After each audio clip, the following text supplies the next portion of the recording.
Good morning, dear boys and girls. Hope you're all fine. From the deepest of excavation to the highest of expeditions, from the fastest transportation systems that we have today to the quickest communication networks we access, from the tallest skyscrapers of the world like Burj Khalifa to the finest crafted jewelry, from agriculture to astronomy, from a bullock cart to a bullet train. Nothing would have been possible in the world without these super duper magical materials. Are you curious to know more about these materials? You have to hold for a while.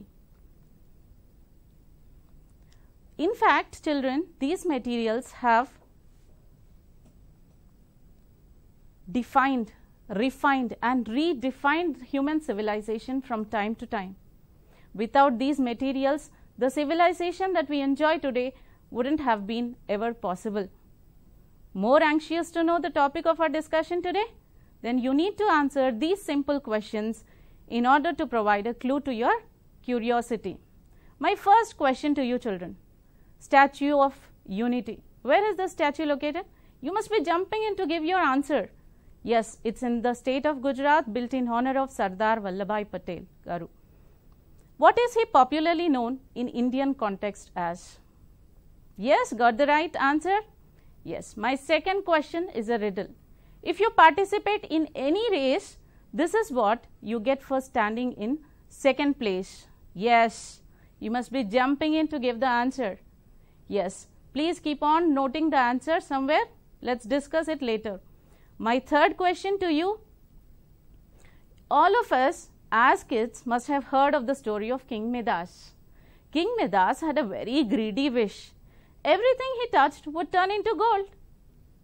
My fourth question to you is about the movie Kaleja. The movie Kaleja is centered around the extraction and mining of dash. Fill in the blank for this question, children. My fifth question to you, the hardest known substance is diamond. Diamond is a form of dash. My sixth question to you, during the process of photosynthesis, plants take in carbon dioxide, water and in the presence of sunlight prepare food. Now, at the end of photosynthesis, dash is released which serves for the respiration of the entire living world. Are you ready with your answers, children? Yes, let's answer one by one. My first question about Sardar Vallabhbhai Patel. He is known as the Iron Man of India.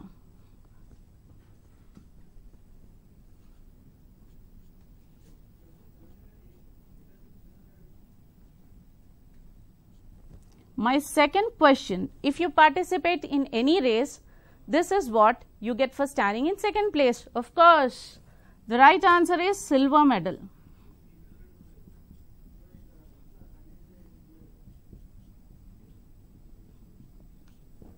My third question was about King Midas.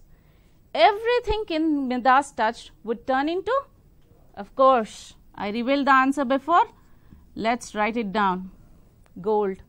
My fourth question was about the movie Kaleja. Movie Kaleja is centered around the extraction and mining of iridium.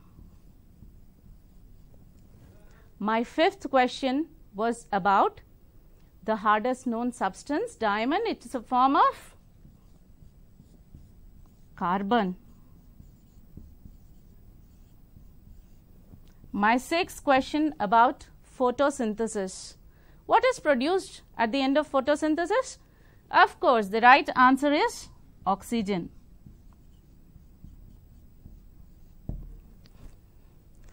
Your guess about the topic of discussion today is correct. We are dealing with metals and non-metals.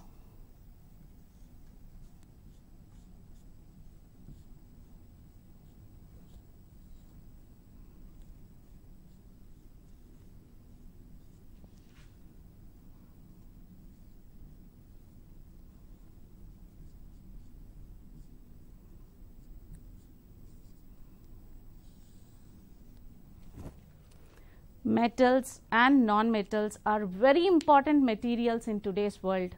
We cannot imagine any sphere of industry, any construction without these materials.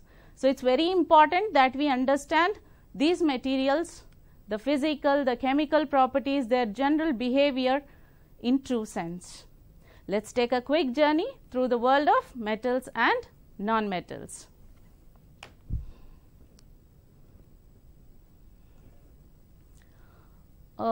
In the beginning, we are going to deal with the physical properties of metals. See children, before we get into what are metals, most of us, every one of us know what are metals. A few common metals that we see every day in our daily life: copper, aluminium,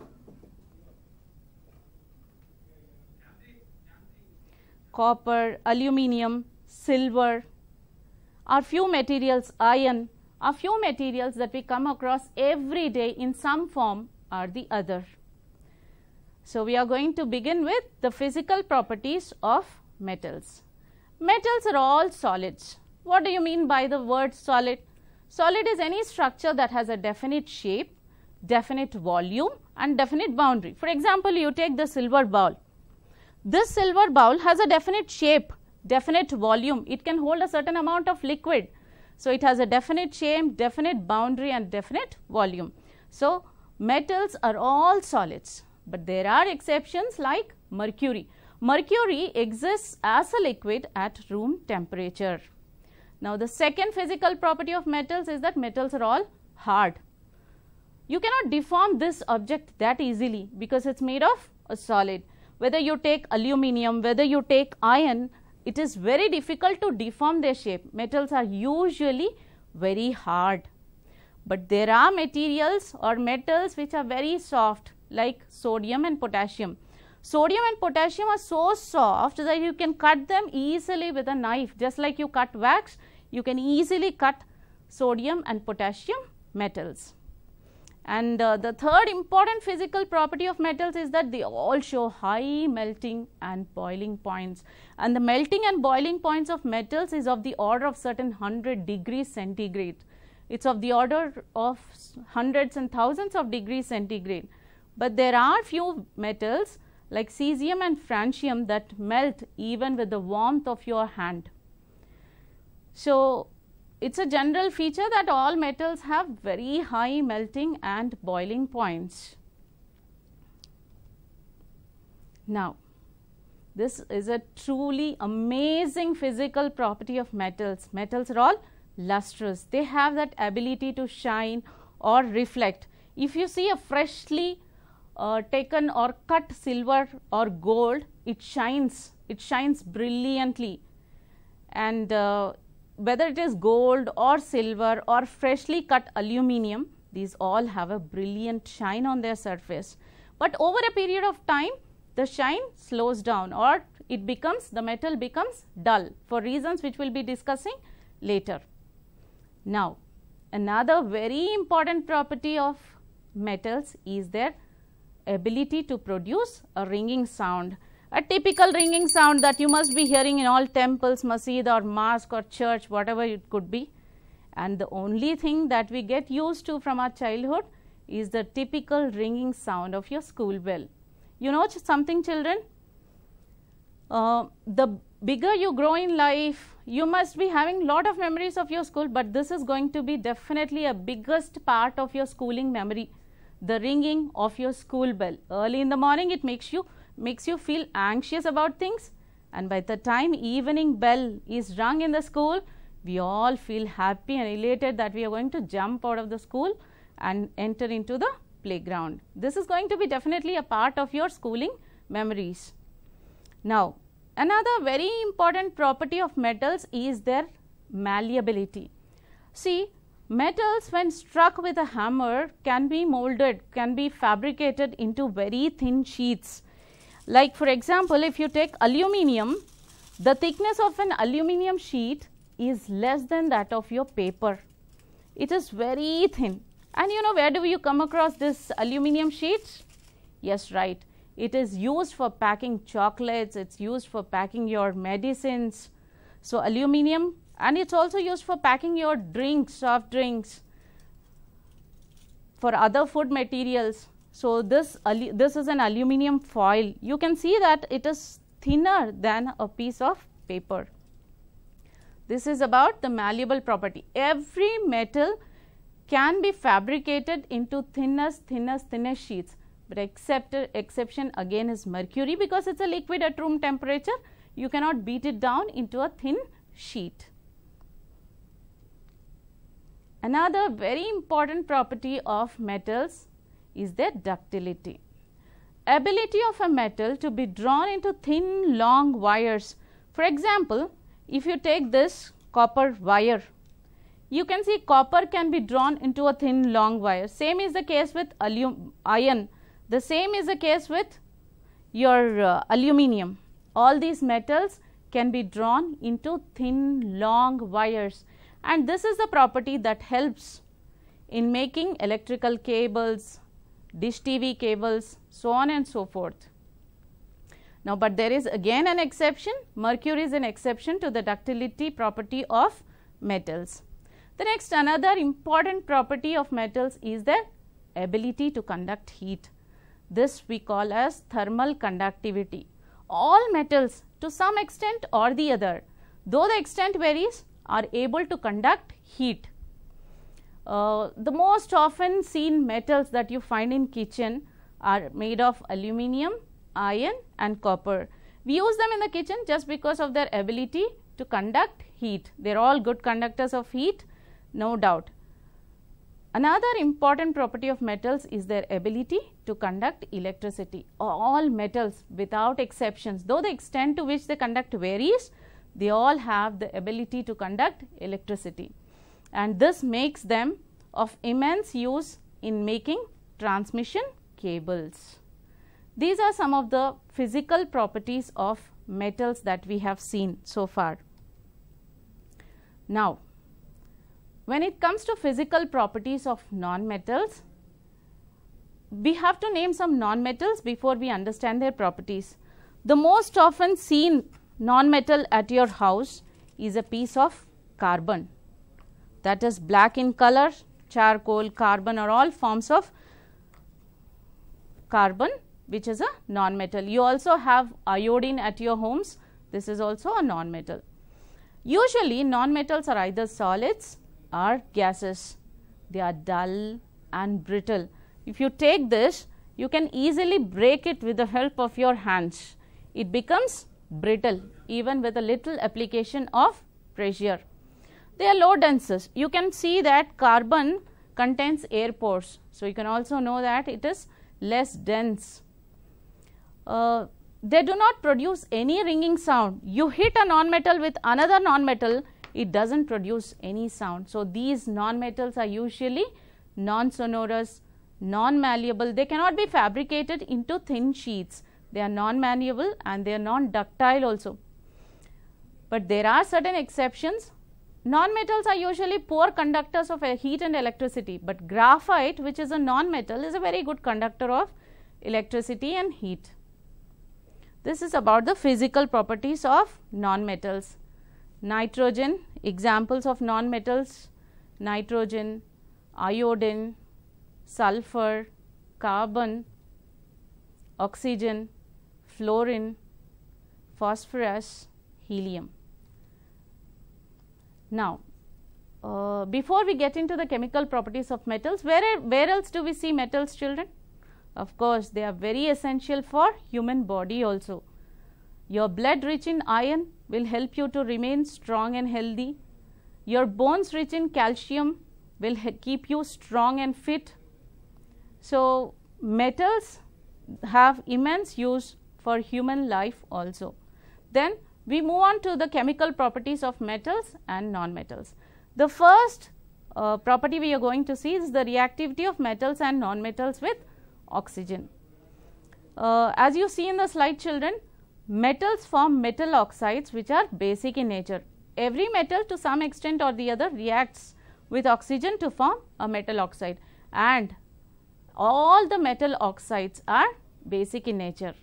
Non-metals react with oxygen and form non-metal oxides which are all acidic in nature. Then how do you know whether they are basic or acidic? Yes, simple litmus test will help us to know whether a given substance is basic in nature or acidic in nature. Now, next we have the reaction of metals and non-metals with water. Now, metals react with water, as you see magnesium reacts with water to form magnesium hydroxide releasing hydrogen gas. All the metals form alkalis. Actually, non-metals do not react with water, but then how are acids formed? It is because non-metal oxides react with water to form acids. Again, you can differentiate a base from an acid with the help of a litmus paper. Litmus paper will tell you which one is an acid and which one is a base, which one is a metal oxide, which one is a non-metal oxide, which one is an alkali, which one is an acid. Reaction of metals and non-metals with acids. Generally, you see children, all the metals react with acids. Acids like hydrochloric acid, acids like sulfuric acid, nitric acid, though the extent to which the rate of the reaction may depend on the nature of the metal that is taking part in the reaction, but it is a general rule that all metals react with acids liberating hydrogen gas. Then how do you test for hydrogen? Yes, POP test is the test to detect whether the hydrogen gas is released in the reaction or no. Then non-metals actually do not react with acids. Now, this is a common property that we see about metals. What is actually corrosion, children? In the house, we often see objects made of iron or copper or silver decrease in their shine, formation of a thin powdery layer on the surface of these materials. These are actually the oxides of these metals. Metals are very reactive and they react with oxygen of the atmosphere, forming a different compound on the surface of the metals. Corrosion is actually an oxidation process. The metal is oxidized and forms the metal oxide. For example, rusting of iron, tarnishing of silver, development of green coating on copper are all few examples of corrosion. But when it comes exclusively to iron, we call corrosion process for iron as rusting. And what is the chemical composition of rust? It is Fe2O3 and X molecules of water in its crystallized form. Rusting of iron actually requires, apart from oxygen, slight amounts of moisture. In the presence of moisture and air only iron can rust. If either of it is prevented, no rusting takes place. So, both are essential for the rusting of iron. Now, you must all be able to tell me, how do we prevent corrosion, children? It is an age-old practice. We see if any new iron article is brought home, our parents or grandparents or any learned people, they take a paint bottle and they just paint. Painting prevents the oxygen of the atmosphere coming in contact with the metal, and hence because there is no oxygen, the metal does not oxidize. You can also apply oil or grease on the surface of metallic substances and this will prevent corrosion. Corrosion is also prevented by electroplating. There are certain metals which have less reactivity. So, what do? We take this metal and coat on the surface of metals that show high oxidation. In this way, this thin filmy layer on the surface of the metal prevents it coming in contact with the oxygen of the atmosphere and then also prevents corrosion. Alloying is another beautiful method to prevent corrosion of substances. In alloying, usually we take 2 to 3 different metals. In molten form, they are all combined and form. It is actually a mixture of 2 or more metals and we call this mixture as alloy. Alloying also prevents corrosion. Actually, alloying brings in all the good qualities of metals together. We choose the combination in such a way that alloy has properties better than the metals that are involved in alloying process. So, we have learned about corrosion. Corrosion is an oxidation process, metal is oxidized and forms the metal oxide. Different examples of corrosion are rusting of iron, tarnishing of silver, development of green coating on copper are few examples of corrosion. Now, this is a vast topic that we have. Uses of metals and non-metals. Any industry you take, whether it's construction, transportation, communication, cooking industry, anything, any industry cannot be imagined without any metal being involved in the process. Lot of metals for lot of uses, lot of non-metals for lot of uses also. For example, you take few commonly found metals around you. Aluminium. I told you aluminium is used for making chocolate wrappers. It is also used for making medicines. It is used for packing medicines. Soft drinks are also packed in aluminium cans. Since aluminium is a very light metal, aircraft spare parts are also prepared using aluminium metal. Aluminium and copper are used in making currency, coins, medals and statues, and cookware also. We find lot of cookware at our homes that are made of aluminium and copper. In this context, children, I would like to add something more. In Hindu tradition or culture, it's an age-old practice that when we go to take a river bath or any water body, you offer a coin there. Do you know the reason for this? The reason is simple, children. Copper shows lot of antibacterial properties. So, when lot of people go gather, take bath in a river body or any other water body, the water gets obviously polluted. Offering a coin made of copper cleanses the water body. Of course, nowadays the coins are not made of copper, but in the good old days, coins were made of copper, and hence this practice came into existence and still being continued and followed by thousands and lakhs of people. It is better when you take a river bath, offer a copper coin. And recent studies also have shown that copper is very good for its antibacterial, antiviral and antimicrobial properties. Water stored in copper cans, copper water bottles are very good for drinking. Zinc and iron are used in making iron sheets. Iron is used in construction. This is another wonderful metal, children. Without iron, you cannot imagine any big construction in the world. There is no metal that can substitute iron in construction.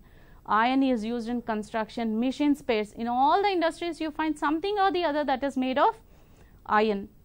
Blast furnace, retort furnace, reverberatory furnaces are all having iron. And agriculture is one industry where you cannot carry on any agricultural operations without any iron agricultural implement. Whether it's a sickle, whether it's a plough, all are made of iron. And you know, in Telugu, there is a word ukku padam, ukku sankalpam, that is the highly determined or high determination, strong will. So, iron symbolizes strength. Lead is used for soldering. Suppose you have any electronic spare parts. To fix all the electronic components on a motherboard, lead in its molten form is made of use. So, lead is irreplaceable for soldering. Silver is used in making all the electronic components. Silver is the most ductile material. So, non-metals also find immense uses. Sulfur is used in making fireworks, gunpowder.